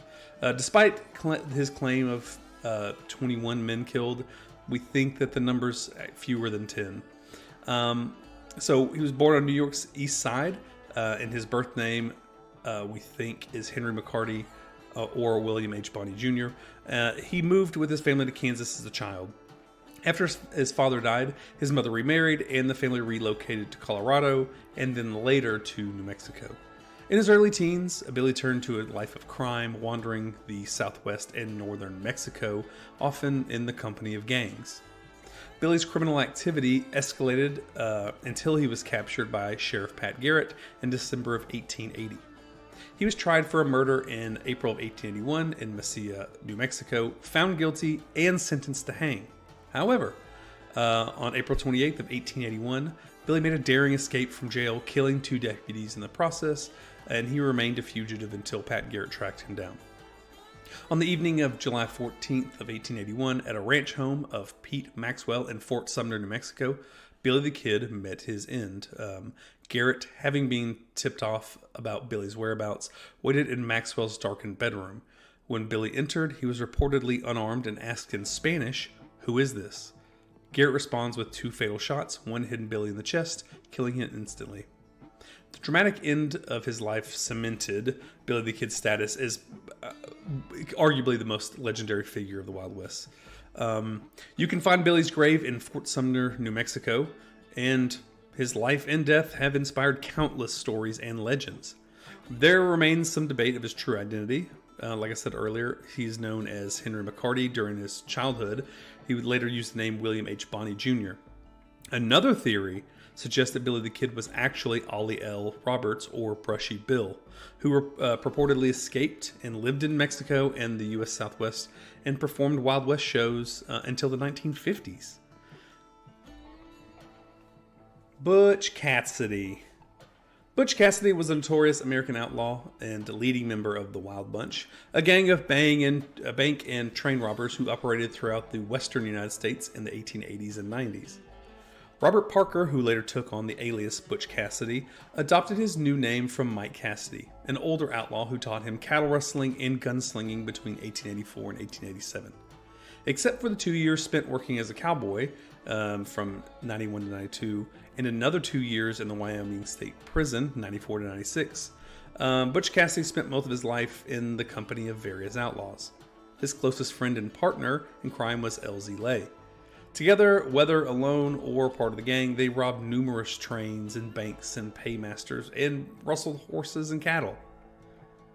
In 1899, after Elsie Lay was arrested and imprisoned, Cassidy teamed up with Harry Longbaugh, known as the Sundance Kid, which we're going to cover right after this, with law enforcement, including sheriff posses and Pinkerton detectives closing in on the members of the Wild Bunch. Cassidy and Sundance's girlfriend, Etta Place, fled to New York City and then to South America in 1901. From 1902 to 1906, they owned and operated a ranch in the Chubut province of Argentina. However, they eventually returned to their life of crime, robbing banks, trains, mine stations, while drifting from country to country. In 1909, Pinkerton agents reported that Cassidy and Sundance were trapped by mounted soldiers near San Vicente, Bolivia. And during the standoff, Sundance was reportedly mortally wounded, and Cassidy, not wanting to be captured, allegedly shot himself. However, other stories claim that they died in Mercedes, Uruguay in December of 1911, killed by soldiers during a bank robbery. There are numerous other legends suggesting that Cassidy, either alone or with Sundance, survived and returned to the United States, living in obscurity. Some say he drifted from Mexico to Alaska and died in 1937 in the Northwest or Nevada, possibly in Spokane, Washington. Now, there are varying accounts that contribute to the mystery of it. Before social media and the internet, a lot of legends were born from this. Probably was killed in South America, but there are still some accounts that him and Sundance survived. And we'll move right into his partner in crime, the Sundance Kid, even though we kind of touched on their end of life. So Harry Longbaugh, who later became known as the Sundance Kid, left home at the age of 15. He earned his nickname from the town of Sundance, Wyoming, where he was imprisoned from August of 1887 to February of 1889 for stealing a horse. After his release, he headed to the outlaw hideout known as Hole in the Wall in central Wyoming, marking the beginning of his criminal career. At the turn of the century, the Sundance Kid partnered with Butch Cassidy and Cassidy's girlfriend at a place. Again, we just talked about that. In 1901, the trio fled to New York City, then moved to South America, where they established their ranch. And same thing with Sundance as it was with Cassidy. They had a ranch. Then by 1906, they kind of got back in their old lifestyle of robbing banks and trains across Argentina, Bolivia, Chile, and Peru. And Sundance briefly escorted the ailing at a place back to the United States in 1907 before returning to South America to rejoin Cassidy. And then in 1909, according to Pinkerton detectives, Sundance and Butch Cassidy were cornered by Bolivian cavalry, and then they were both claimed to have been shot then. Same thing with Butch Cassidy on his end of life. There are some reports or legends that say that Sundance survived and then returned to the United States, living under the alias Harry Long. Some believe he died in obscurity somewhere in the West, perhaps in Casper, Wyoming, they think. The legends say in the 1930s, and some legends and accounts say as late as 1957, which we're not that far removed from. John Wesley Hardin was the most notorious killer and quick-draw gunman of the Texas frontier, responsible for the deaths of at least 21 men in gun duels and ambushes between 1868 and 1877. Growing up during the turbulent Reconstruction period of the defeated South, Hardin developed a strong anti-black and anti-Yankee sentiment. At the age of 15 in 1868, he killed his first man who was an ex-slave. From that point on, Hardin's life was marked by gunslinging, dueling, gambling, and drinking. Over his career, he killed at least 8 Union soldiers and 4 black policemen who were pursuing him on various murder charges. Hardin's violent spree eventually led him to flee Texas, but he was captured in Pensacola and returned to Austin, Texas for trial in September of 1877. Convicted, he was sentenced to 25 years of hard labor in the state prison in Huntsville. After serving 17 years, he was pardoned in 1894 and retired to Gonzales, Texas, where he lived a relatively peaceful life with his 3 children. His wife, who he married in 1872, died while he was in prison. Hardin remarried but soon abandoned his new wife and moved to El Paso, where he reverted to a life of dissipation and thievery. On August 19th of 1895, while standing at a bar at the Acme Saloon, Hardin was shot in the back of the head by John Selman Sr., an El Paso policeman and fellow thief who Hardin had a long-standing feud. Selman was subsequently tried for Hardin's murder, but was acquitted. Hardin's life and exploits were chronicled in his autobiography, The Life of John Wesley Hardin, as written by himself, published posthumously in 1896. So after he died, they published it. This self-advertised account cemented his legacy as one of the most infamous figures of the Texas frontier. Sam Bass. Sam Bass was an infamous American Western outlaw whose life ended in a dramatic showdown with the Texas Rangers. At the age of 18, Bass left his Indiana home and made his way to Texas, where he met Joel Collins in 1874. The two men became friends, and in 1876, they participated in a cattle drive up north. However, they soon turned to a life of crime, robbing stagecoaches. In September of 1877, along with 4 others, Bass and Collins robbed a Union Pacific train in Big Springs, Nebraska, making off with $65,000 in gold coins and other valuables. Returning to Texas, Bass formed a gang and continued his career as an outlaw, primarily focusing on train robberies. The Texas Rangers were hot on his trail, however, and in July of 1878, a former associate named Jim Murphy betrayed Bass to the Rangers. As Bass attempted to rob a bank in Round Rock, Texas, the Rangers ambushed him. He was shot and seriously wounded. He died 2 days later on his 27th birthday. Sam Bass's career as an outlaw was pretty short compared to some of the others, but very impactful. His robbery of the Union Pacific train became one of the most famous crimes of the time, and his eventual death at the hands of the Texas Rangers only added to his legend. Let me introduce you to the bandit queen herself, Belle Starr. Belle Starr, the notorious outlaw, had a fascinating and tumultuous life filled with adventure and tragedy. Born as Myra Belle Shirley in a log cabin near Carthage, Missouri on February 5th of 1848, she grew up in a family with a colorful past. Her father, Judge John Shirley, was a bit of a rebel from a wealthy Virginia family who had moved west and married 3 times. Belle's mother, Elizabeth Pennington, hailed from the feuding Hatfields and McCoy family. In her early years, Belle enjoyed a privileged upbringing, attending the Carthage Female Academy. She was a bright student and excelled in music and classical languages. Despite her refined education, Belle also had a mischievous streak and showed love of her status as the rich girl. She embraced the outdoors, spending days exploring the countryside with her older brother Bud, who taught her how to ride horses and handle a gun. Belle's life took a dramatic turn when the Kansas-Missouri border war erupted. This war tore communities apart, forcing people to take sides and actually turning neighbors into enemies. Belle's brother Bud joined Quantrill's Raiders, a band of Confederate guerrillas. He actually served as a scout and achieved the rank of captain. But Bud was killed in June of 1864, and it was a devastating loss to the family, which led them to face financial hardships due to the raids that happened during the war, and Belle's father decided to sell their property in Missouri and move down to Texas. It was in Texas that Belle's path crossed with some of the most notorious outlaws of this time. The famous James Younger gang, which included Jesse and Frank James, arrived in Texas after robbing their first bank in Liberty, Missouri. Belle was immediately drawn to Cole Younger and became infatuated with him. Even with all this, she actually married another man named Jim Reed, who she had known back in Missouri. They settled in Texas, initially living with Belle's family before moving to Missouri, where they had 2 children. Although, rumors circulated that Belle had another relationship with Cole Younger and actually bore his child, even though there's not any evidence to support this case. Belle's marriage to Jim Reed was okay with her family. He wasn't a wanted man yet.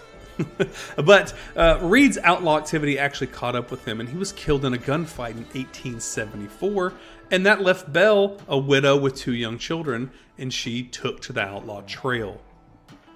During her time as an outlaw, Bell became involved with several different outlaws, including Blue Duck and eventually Sam Starr, a Cherokee.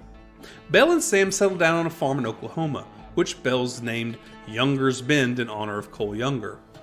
They formed their own gang and engaged in rustling, horse stealing, and bootlegging whiskey to Native Americans. Bell's intelligence and careful planning earned her the reputation as the brains behind the operation. Bell's criminal activity did not go unnoticed, and she repeatedly found herself in conflict with the law. Judge Isaac Park, known as, quote, the hanging judge, it's pretty terrifying if you're an outlaw, was determined to bring Bell to justice. Although she was arrested multiple times, she often evaded conviction due to lack of evidence. Bell's life took another tragic turn when Sam Starr was killed in a gunfight. Soon after, Bell entered into her third marriage with a much younger outlaw, a man named Jim July. Their relationship was stormy, and there were actually reports of domestic violence. It is believed that July even attempted to have Bell killed. Ultimately, Belle Starr met her end on February 3rd of 1889 when she was ambushed and shot to death on a country road at the age of 41. Her death sparked an investigation, and several suspects were questioned, including her husband Jim July, her son Ed, her daughter Pearl, and a neighbor named Watson. The circumstances surrounding Belle's death remain somewhat mysterious, with rumors of family discord, possibly incestuous relationships, and conflicts over marriage alliances. It's very shady, very mysterious. Belle was laid to rest in the front yard of her cabin at Younger's Bend. Her daughter Pearl later had a monument erected over her grave featuring an image of Belle's favorite horse, Venus. Pretty cool name. The inscription on the stone expresses a sentiment that Belle's spirit still shone bright despite the loss of her physical form. Belle Starr's life was filled with adventure, danger, and tragedy. She embraced the life of an outlaw, became an iconic figure of the Wild West, and left behind a legacy that still captivates the fans like us of the Wild West to this day. Jim Miller, also known as Killer Miller, was an outlaw born in Van Buren, Arkansas in 1861. His family moved to Texas when he was just 1 year old. Miller's life of crime began with the murder of his sister's husband, a man named John Coop, in 1880. Coop was found dead in his bed with a shotgun blast, and Miller was soon arrested since he was known to hate his brother-in-law. Although he was sentenced to life in prison, his attorneys took the case to the Texas Court of Appeals, and the conviction was overturned on a technicality. However, this encounter with the law did not deter Miller from a life of crime. He joined an outlaw gang in San Saba County, Texas, and began robbing trains and stagecoaches while committing murders. Miller even bought a saloon in San Saba and became an assassin, earning a reputation for completing jobs quickly and efficiently for a fee that varied between $150 and $2,000. He was notorious for assassinating his targets at night with a shotgun, and despite his work, Miller never drank, cursed, or smoked. Even though in the picture he's smoking a cigar, so I'm assuming he smoked cigars, maybe just not cigarettes. He was always well-dressed and regularly attended church, and that earned him the nickname Deacon Miller on top of his other nickname, Killer Miller. In 1893, Miller became the town marshal of Pecos, Texas, and earned a reputation for killing Mexicans, claiming that they were trying to escape. He then began a feud with the Pecos sheriff, George Bud Frazier. Frazier contacted the Texas Rangers to intercept Miller's plans to shoot him when he returned to town, resulting in Miller's arrest to conspire to kill the sheriff. However, Miller managed to avoid conviction by having his henchmen track down and kill all of the witnesses. The feud between Frazier and Miller culminated in 1894 when Frazier encountered Miller on the street and opened fire, leaving him for dead. However, Killer Miller had been wearing a metal breastplate under his black frock, and he survived the encounter. Frazier eventually moved to New Mexico after losing his sheriff election.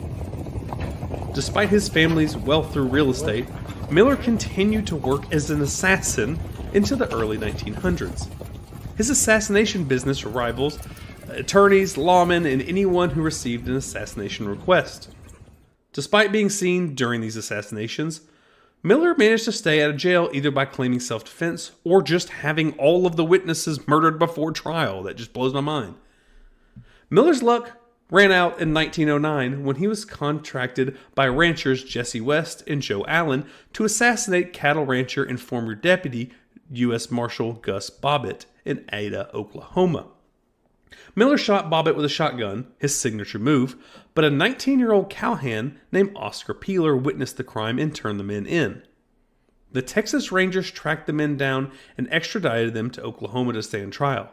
However, Ada residents were aware of Miller's reputation for getting his convictions overturned and decided to take matters into their own hands. A lynch mob of 30 to 40 people broke into the jail and dragged Miller and his 3 accomplices to a stable behind the jail. Despite his accomplices' pleas, Miller remained stone cold and requested a diamond ring be given to his wife and wear his black hat during the hanging. His request was granted and he shouted, quote, "Let her rip," before voluntarily stepping off the box to hang. Miller's body was returned to Texas and he's buried in Oakwood Cemetery in Fort Worth. Pioneering was all about being self-sufficient, creative, and making the most of what was available. While most of us aspired to be self-reliant, few could match the resourcefulness and resilience of the pioneers who survived out of sheer necessity. There's much we can learn from their ingenuity and in their way to adapt to challenges. Early pioneers likely had limited cooking utensils, often using cast iron skillets that added significant weight to their already burdened wagons. When faced with difficult terrain, they often had to unload non-essential items, including cooking equipment. Consequently, women had to improvise ways to cook without traditional vessels or ovens. This is where the ash cake likely originated, a clever solution to still enjoy a form of cake under challenging circumstances. Ash cake was essentially a type of pioneer bread made from cornmeal, a bit of water, and a pinch of salt, formed into patties and cooked on hot ashes from an open campfire. The ashes would adhere to and cook the dough, resulting in a hearty bread. As pioneers settled and constructed cabins, they might have also cooked their batter in open hearths. Few would have had the luxury of cast iron ovens until later in history, and if available, berries, dried fruit, molasses, or honey might have been added for flavor. It's conceivable that cowboys on frontier cattle drives also made similar bread to accompany their staple beans and rice. Similarly, Native American tribes that cultivated corn likely had this variation of ash cake bread. Much of this culinary history has faded into obscurity, but it's clear that many recipes and methods were born out of necessity using all available ingredients. Here's a quick recipe to make an ash cake. 1 cup stone ground cornmeal, that can be white or yellow, a pinch of salt, and half a cup of water, or enough to make the thick dough-like batter. Directions are to mix all the ingredients to form a thick dough, shape the dough into patties, and place the patties onto hot ashes, turning if necessary, or until they're cooked through. The next on our list is something called the carnivore bar. Now, this has a name that's well known to Native Americans and cowboys alike, but the carnivore boar has a rich history rooted in the evolution of a traditional food known as pemmican. Both traditional and modern animal-based eaters have benefited from the nutrient-dense, travel-friendly food thanks to its unique recipe. So, to understand its significance in history and its relevance today, let's explore the origins of pemmican, the original North American survival food. So what is it? Pemmican is a traditional Native American food made from tallow, like from bison or wild game, dried meat, and sometimes wild berries. It was a staple food during nomadic travel, commonly used by Native American tribes across the United States and Canada while following the bison herds. Pemmican originated from the plains of the Americas, where Native Americans coexisted with those bison herds, and although bison served as the primary source of meat for making pemmican, it was a vital food for survival during the nomadic journeys. The word pemmican derives from the Cree word pemmican, so it's spelled different, but it's kind of the same, meaning manufactured grease. Native American tribes relied heavily on bison, especially during harsh winters, and pemmican was a convenient and nutritious way to preserve meat for extended periods. This high-calorie, nutrient-dense food sustained nomadic tribes during their travels. Pemmican played a crucial role in the fur trade era, facilitating explorations and trade across North America. Pioneers and fur traders, including Peter Pond and Sir Alexander Mackenzie, recognized its value during their expeditions. In the 1920s, Arctic explorers observed the health benefits of the Inuit diet, so what we sometimes refer to them as Eskimos, Alaska's native population Inuits, and they included pemmican as well. And these explorers advocated for pemmican as a high-energy, nutrient-dense food, although it wasn't adopted by the military due to other influences. Pemmican typically consists of lean, dried bison meat with bison fat, and added salt and berries depending on availability and preference. The meat was dried and pulverized, while the fat was rendered into tallow. These ingredients were mixed and packed into bison hide bags, preserving the food for long periods of time. The benefits of pemmican include the ability to preserve nutrition, making it suitable for long-term storage, its convenience as a travel food, and its simplicity as a 2-ingredient recipe, providing complete nutrition. So just a quick recipe for pemmican. It's still made today. You can buy it. I think you can buy it on Amazon. The ingredients for something, just a basic recipe for pemmican, is 4 cups lean dried meat, so deer, beef, caribou, or moose, or bison, 3 cups dried fruit, 2 cups rendered fat, and unsalted nuts, and about 1 shot of honey. So the instructions are: the meat should be as lean as possible and double ground from your butcher if you don't have your own meat grinder. Spread it very thin on a cookie sheet and dry at 180 degrees Fahrenheit for at least 8 hours, or until sinewy and crisp.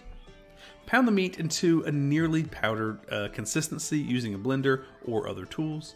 Grind the dried fruit, but leave a little bit of lump for fun and texture. Heat rendered fat on stove at medium until liquid, and add liquid fat to dried meat and dried fruit. Mix in the nuts and honey, mix everything by hand, let it cool and store, and that can be consumed and kept for several years according to the recipe. Now we move into the heart of the rugged West, where the land stretches wide and the spirits of adventure run deep. There exists a dish that speaks of frontier boldness and resilience, and we give it a little flavor text because we're talking about Rocky Mountain oysters. Born from the necessity of ranching life, where every part of the animal was honored and utilized, Rocky Mountain oysters emerged as a testament to the resourcefulness of the Western pioneers. These pioneers, carving a life out of the untamed frontier, knew the value of making do with what they had. In the homestead kitchens and bustling campfires, bull testicles transformed into a savory delicacy. Skinned, coated in flour, pepper and salt, and then crisped to perfection in bubbling oil, these oysters became a staple of cowboy cuisine. But it wasn't just on the ranches that Rocky Mountain oysters found their place. Across the wide plains and dusty trails from the rolling hills of Canada to the sun-drenched lands of Texas and Oklahoma, these culinary treasures made their mark. In the bustling towns and rowdy saloons of the Wild West, Rocky Mountain oysters became a symbol of frontier grit and camaraderie. Festivals sprung up celebrating the rugged spirit of the West, with feasts centered around this unique dish. From Eagle, Idaho, boasting the world's largest Rocky Mountain oyster feed, to small towns like Clinton, Montana, and Severance, Colorado, where testicle festivals, it's kind of weird to say and kind of makes me laugh, testicle festivals become beloved traditions. Rocky Mountain oysters brought people together in celebration of Western heritage. Yet, beyond the laughter and camaraderie, Rocky Mountain oysters held a deeper significance. They spoke of a time when survival depended on ingenuity and adaptability, when the spirit of the West was forged in fires of hardship and adventure. Today, as the sun sets over the wide open plains and the legacy of the frontier lives on, Rocky Mountain oysters continue to be enjoyed. Whether served in a rustic ranch kitchen and amid the cheers of a bustling festival, these culinary delights carry with them the spirit of the West. A spirit as bold as the land itself, and probably as bold as eating Rocky Mountain oysters. So if you have any interest in eating them, I haven't, but I had found a quick recipe for it. The ingredients to make some Rocky Mountain oysters is 2 pounds of calf testicles, not bull testicles, even though I said that earlier. Now they cook them with calf testicles because they're more tender. 2 cups of beer, 2 eggs beaten, 1.5 cups of AP flour, a 1/4 cup of yellow cornmeal, salt and pepper to taste, a tablespoon of hot sauce, and some vegetable oil.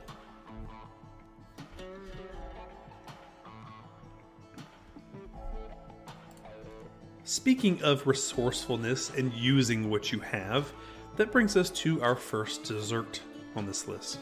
Something that I've never heard of, even though I'm from the South, and it's something called vinegar pie. Now, folks nowadays might raise an eyebrow at such of a thought of this kind of pie, but our pioneer ancestors held it dear to their hearts. They knew how to make do with what they had, and when lemons, limes, and other citrus fruits were a rare luxury, they turned to apple cider vinegar to give their pies that tangy kick. You see, back in those days, a lemon or an orange was a treasure, like beyond compare. The scarcity of such fruits meant that pioneer women had to get creative in the kitchen. And so, the first vinegar pie recipes were born, substituting the sharpness of citrus with the acidity of vinegar. In logging and mining camps scattered across the rugged terrain, where meals were hearty and desserts were a rare delight, vinegar pie became a staple on the cook shack tables. The loggers and miners savored its sweet and tart flavors, especially when topped with a cloud of delicate meringue. Apple cider vinegar was more than just a cooking ingredient. It was a versatile staple in pioneer households. From cleaning wounds to flavoring recipes, it found its way into countless aspects of daily life, including the beloved vinegar pie. Now, making a vinegar pie the pioneer way was no small feat. Every step was a labor of love, from crafting the crust by hand to patiently waiting as it baked to perfection. But the satisfaction of slicing into that golden pie, knowing it was a testament to the resilience and ingenuity of the pioneers. Of course, in today's hustle and bustle, not everyone has the time to channel their inner pioneer in the kitchen. But fear not, for there are a few shortcuts that you can make. Whether you opt for a store-bought crust or whip one up with the help of modern appliances, the essence of vinegar pie remains unchanged, a tribute, again like all these, to the spirit of the Old West. So, if you're feeling adventurous and want to taste a slice of history, give this vinegar pie recipe a try, whether you take the easy route or embrace the pioneer way. One thing's for sure, the journey, which this will be a journey, to the first delectable bite will be worth it.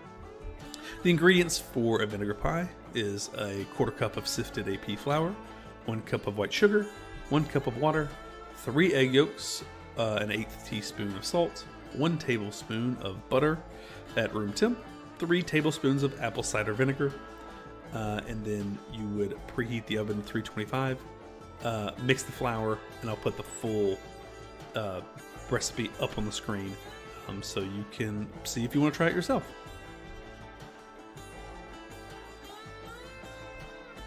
Our last dish on the list, I made this one the last, not necessarily the first, but just the one we were going to end with. I made this because of the name. So we're all familiar with cowboy beans, cowboy stews, and just a pot of something being cooked out on the range. You know, that's what we think about when we read the stories and see the movies. This one's unique though. So, out on the rugged frontier, where cowboys roam the vast expanse of the open range, there's one dish that reigns supreme. That is son of a bitch stew. Legend has it that this hearty concoction was a favorite among cowboys, crafted from the finest cuts of a freshly slaughtered calf. Now, don't let the name fool you. When polite company was present, it was referred to as son of a gun stew. But when the coast was clear, its true moniker was proudly proclaimed. When a calf met its fate, every part of the animal was put to good use.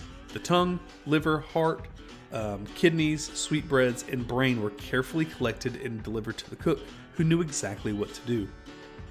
Armed with a trusty butcher knife, the cook chopped the ingredients into small pieces and let them simmer into an iron kettle.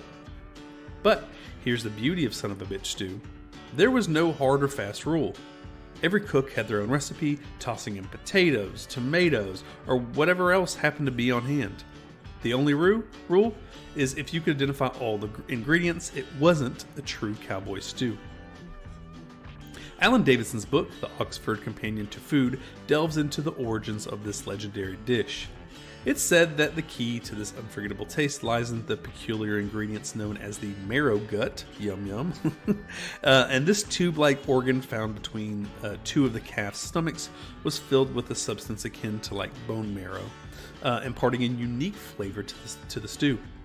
Now, cooking son of a bitch stew wasn't for the faint of heart. Some recipes call for simmering a medley of calf's head, liver, spine marrow, kidney, sweetbread, tongue, and brains in a hearty broth, seasoned with wine and spices. The concoction would bubble away for hours, filling the air with an irresistible aroma. But despite its humble origins and colorful name, Son of a Bitch Stew was more than just a meal. It's a piece of our history. From chuck wagon cooks to ranch hands, it warmed the bellies and lifted spirits of those who roamed the vast expanse of the American West. As the saying went, you throw everything in the pot but the hair, horns, and holler. And the longer it simmered over the fire, the better it became, transforming into a savory masterpiece that warmed the bellies and lifted the spirits. So, next time you hear tales of the Old West, remember the humble Son of a Bitch Stew, a dish that embodied the true spirit of the frontier, and again, where the resourcefulness and ingenuity reigned supreme.